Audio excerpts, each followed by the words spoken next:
Hello, good morning. Welcome back to my YouTube channel. It's me, Sangeeta. दिनै जाबाय Saturday आरो आं दिनै डेलि भ्लगखौ स्टार्ट खालामनो सानदों। स' नायबाय थादो आं दिनै मा खालामो।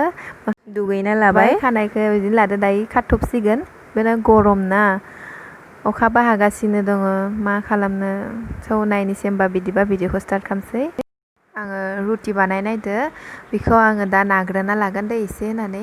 मिथिखायो सबबो, आं खोन्थालाया। आंबो एक्सपार्ट नङा, ओरैनो निजेनि जासाबनो आन्था बानायनो रोंगो।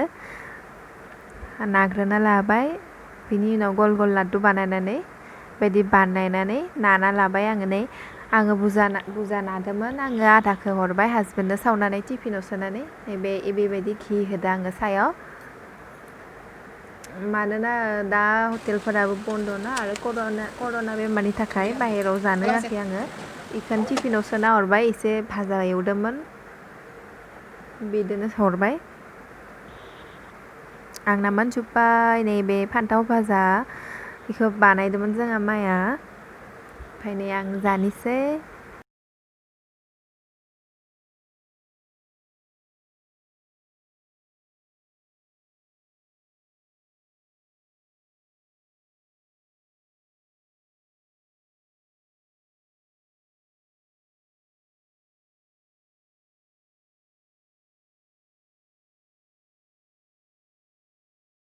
मारै नुदों आंनि बानायनाय घिदो बानायनाय रुटिखौ।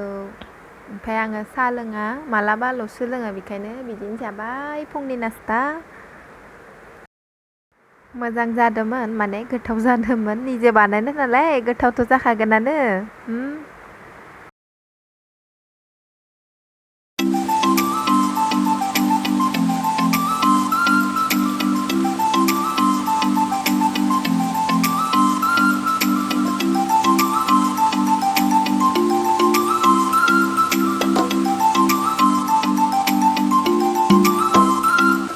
Hello guys, once again. आङो जाखांबाय पर'थाखौ। पर'था माने मा बुंगोन, रुटियानो माने एसे घि फोनना होबाय। पर'थाबो होनजायो, रुटिबो होनजायो। पर'थाया एसे मता थायो, थारमाने एसे रोजा थायो। आंनिया पातला बानायदों, स' रुटिखौनो होनबाय आङो। ओमफ्राय जाखांनानै एसे जिरायबाय, जिरायनानै एसे टिभि नायबाय। जोंहा बाबाया निउस नायबाय दंमोन, बेखौ नायफाबाय एसे। बेनि उनाव आरो मैया गम मोनबाय जे गाबोन रबिबारनि हरनि 12टानिफ्राय गुवाहाटीयाव जासिगोन 14 दिननि थाखाय लकडाउन।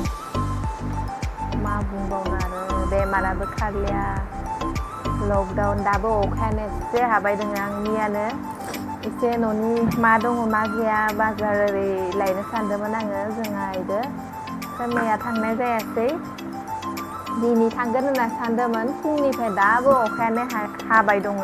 हरसेयाथ' हाखाबायबो, आरो दाबो हाबाय दङ। दा अखा गाबाथाय जोङो थांनो सानदोंमोन आरो बाजाराव, मा गैया बेफोरखौ लाबोना दोनखानो।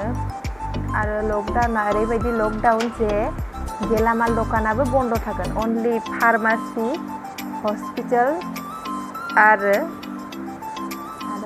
मामोन, पेट्रल पाम्प, बेफोरल' खुला।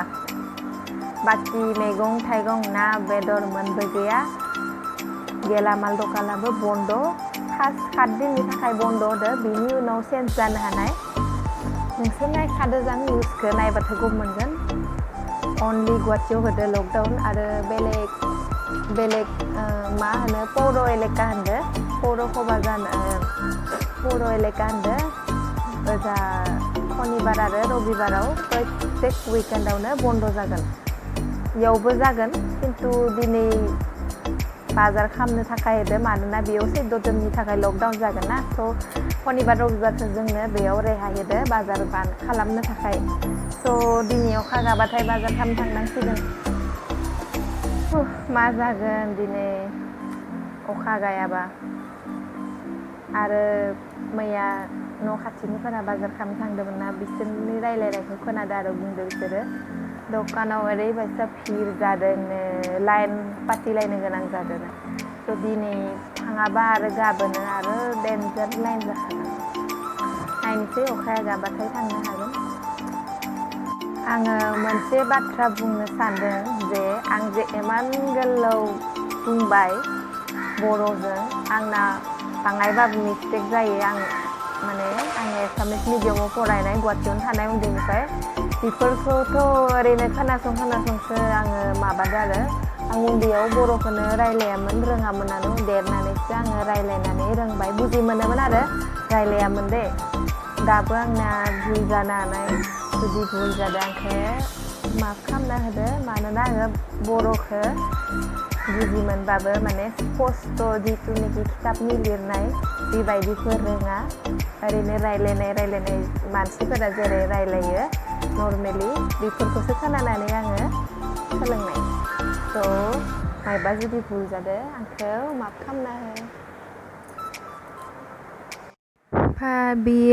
बियो जाबाय लेस्रा जोंहानि न'नि बिफांनि बाबाया खादोंमोन अखा हानायखाय आं थाङासै खानायखौ खोन्थिनो मोनासै खाना लाबोग्रोना दोन्दोंमोन।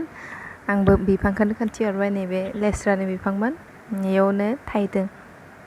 आंहा सानजौफुनि रेडि खालामबाय नै आं दालि संगासिनो फारसेथिं पियास हाइजें सामब्राम बानलु देनाय होनानै आङो बेयाव बानायनायदो मिक्स भेजिटेबोलनि भाजा।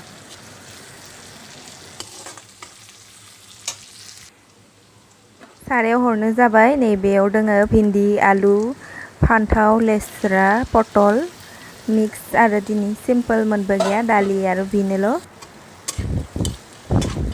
एसे दै होनानै लाब्रा बायदि बानायगोन।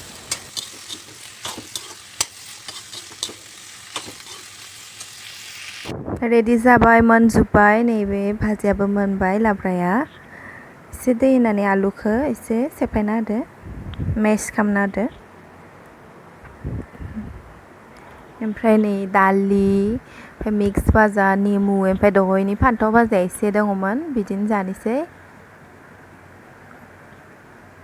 आंहा दिनै सानजौफुनि भेज थालिया बेनो जाबाय दिनै भेज मोनबो गैया जानोसै होमबा बिदिब्ला नायदो आंहा जानोसै नैबे आंहा मिक्स भेज थालि मिरामिस थालि स' आं जानोसै नोंसोरखौ दसेयावनो लोगो मोनगोन।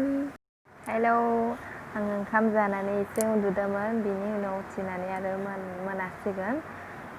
स' आंनि भिडिअखौ नायनानै मारै नांखो प्लिज कमेन्ट खालाय ओमफ्राय लाइक शेयार एन्ड साबस्क्राइब खालामनो दाबाव। आं दिनैनि ब्लगखौ बेयावनो एन्ड खालामसै। बाय बाय नेक्स्ट भिडिअ लोगो मोनगोन।